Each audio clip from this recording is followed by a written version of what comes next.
Welcome to the WordPress Photography Podcast, the podcast for photographers who want to learn how to get the most out of WordPress to grow their photography business. You don't need to be a geek to understand WordPress. Settle back and listen as we show you how. Now, here's your host, Scott Wyden-Kivowitz. Why shouldn't you steal from someone holding a camera? Because they have a photographic memory. Hey, this is Scott Wyden-Kivowitz, and you are listening to episode 105 of the WordPress Photography Podcast. Today, I'm going to share my opinion on something. Now, this is not necessarily the opinion of Imagely as a whole, but this is my personal opinion and one that I am a strong believer in and think that everybody listening should consider paying attention to. Now, here's the thing. There are so many page builders out there.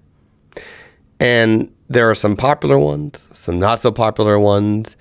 The ones that you probably are already familiar with as a photographer are Elementor, Divi, Beaver Builder, probably the page builder inside of the Pro Photo theme, and maybe even the one in Flow Themes.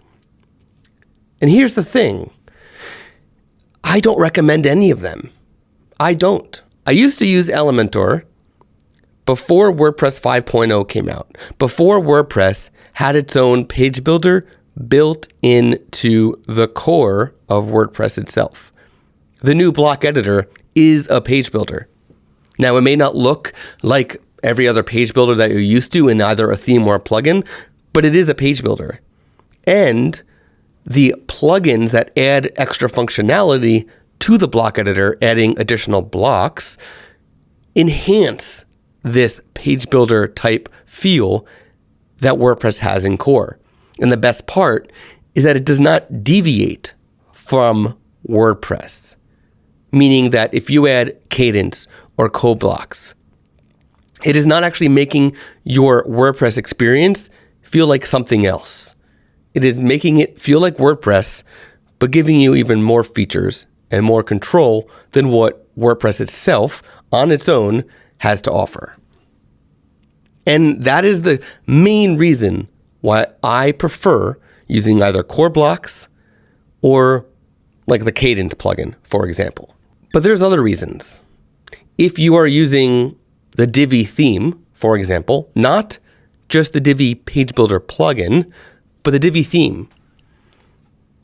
One, like I just said, it does not look like WordPress at all. But two, if you're using the theme, you are now officially locked in to using the Divi theme forever. Or you're going to have to deal with a giant mess of cleanup if you ever change themes. Sure, you could install the Divi Page Builder plugin and switch to another theme, and you can get away with that. But then if you go to leave the Divi Page Builder plugin, again, you are left with a mess of cleanup to do afterwards. Elementor does a little bit better job, as does Beaver Builder, does a little bit better job of converting your page builder content to default WordPress content if you leave their plugins.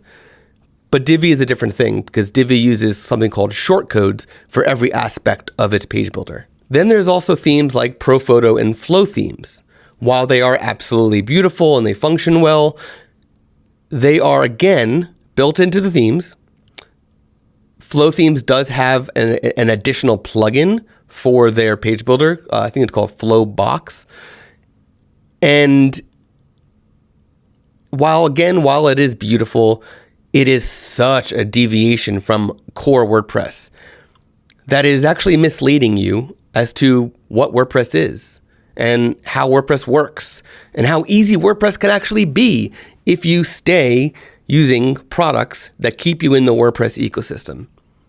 But once you use something like a Divi, a Beaver Builder, an Elementor, a Pro Photo theme, a Flow theme, you are so far away from what WordPress is, and now you are probably led to believe this is what WordPress is, when really it is not. Or if you're using the theme and you're used to one settings module, and then you go to use a different theme or a different plugin, you're going to be so confused because you're not used to it. You're going to be thinking everything is broken, that everything does not work right, that it is ugly, that it is this, that it is that. Whatever your comments will be, you will have some sort of comments. So I'm a firm believer in sticking with themes and plugins that utilize WordPress how WordPress is intended, not stuff that deviates so far from it that it confuses you. Back in episode 33, I recorded an episode called WordPress Misconceptions and Confusions. And this kind of goes back to that. It kind of goes back to that episode. So if you want to listen to more about this topic in particular, listen to episode 33. I'll link to it in the show notes for this episode. But I am a firm believer that you should stick to WordPress core type content, themes, plugins.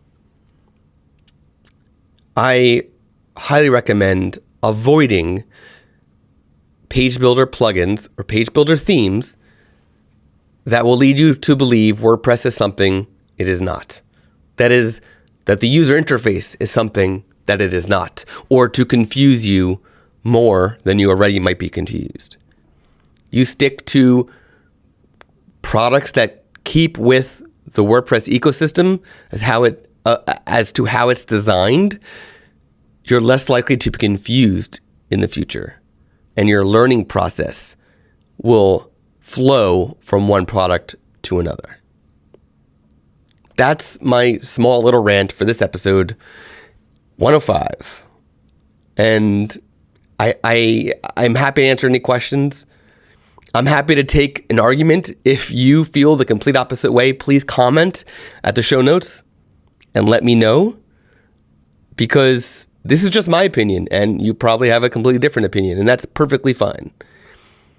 The show notes for this episode can be found at imagely.com/podcast/105. I look forward to hearing your thoughts on it. Thanks for listening. You've been listening to the WordPress Photography Podcast. To listen to other episodes and to subscribe to the podcast via iTunes, Stitcher, Google Play, and more, please visit imagely.com/podcast.